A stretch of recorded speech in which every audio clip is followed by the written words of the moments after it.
ലോക അത്ലറ്റിക്സിലെ ഏറ്റവും കഠിനമായ പരീക്ഷ. 10 ഇനങ്ങൾ, 2 ദിവസത്തെ മത്സരം. ശരീരത്തിന്റെയും മനസ്സിന്റെയും സഹനശേഷി ഒരുപോലെ പരീക്ഷിക്കുന്ന പോരാട്ടം. അതാണ് ഡിക്കാത്ലൺ. അത്തരമൊരു ഇനത്തിൽ ഇന്ത്യയുടെ പേരിൽ ആദ്യ കോമൺവെൽത്ത് മെഡൽ നേടിയിരിക്കുകയാണ് തേജസ്വിൻ ശങ്കർ. ഡിക്കാത്ലൺ എന്ന പേരിന്റെ അർത്ഥം തന്നെ 10 മത്സരങ്ങൾ എന്നാണ്. ആദ്യ ദിവസം 100 metre, long jump, shot put, high jump 400 metre. രണ്ടാം ദിനം 110 metre hurdles, discus throw, pole vault, javelin throw 1500 metre. ഓരോ ഇനത്തിലെയും പ്രകടനത്തിന് പോയിന്റ് ലഭിക്കും. ഏറ്റവും കൂടുതൽ പോയിന്റ് നേടുന്ന താരമാണ് ജേതാവ്. അതുകൊണ്ട് തന്നെ ഡിക്കാത്ലൺ ചാമ്പ്യനെ ലോകത്തിലെ ഏറ്റവും സമ്പൂർണ്ണ അത്ലറ്റ് എന്നാണ് വിശേഷിപ്പിക്കുന്നത്.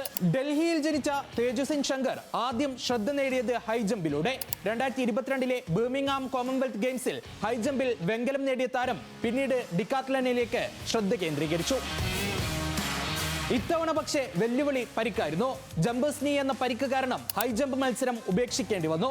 ഡിക്കാത്ലണിൽ പങ്കെടുക്കുമോ എന്നതുപോലും സംശയമായി. എന്നാൽ 4 ദിവസത്തിനകം മുട്ടിൽ ബാൻഡേജുമായി താരം വീണ്ടും ട്രാക്കിലെത്തി. 100 മീറ്റർ മുതൽ 1500 മീറ്റർ വരെയുള്ള 10 ഇനങ്ങളിലും വേദനയെ മറികടന്ന് പോരാടി. ഡിസ്കസിൽ വ്യക്തിഗത മികച്ച പ്രകടനം, ജാവലിനിൽ സീസണിലെ മികച്ച ദൂരം. ഒടുവിൽ 7976 പോയിന്റുമായി ഇന്ത്യയുടെ ആദ്യ കോമൺവെൽത്ത് ഡിക്കാത്ലൺ മെഡൽ ചരിത്രമായി. ഈ വെങ്കലത്തോടെ ഹൈജമ്പിലും ഡിക്കാത്ലണിലും മെഡൽ നേടുന്ന കോമൺവെൽത്ത് ഗെയിംസ് ചരിത്രത്തിലെ ആദ്യ ഇന്ത്യൻ അത്ലറ്റ് എന്ന നേട്ടവും തേജസ്വിൻ സ്വന്തം പേരിലാക്കി. പരിക്കിനെ തോൽപ്പിച്ച ഈ പോരാട്ടം ഇന്ത്യൻ അത്ലറ്റിക്സിലെ എക്കാലത്തെയും പ്രചോദനാത്മക വിജയങ്ങളിലൊന്നായി മാറിക്കഴിഞ്ഞു.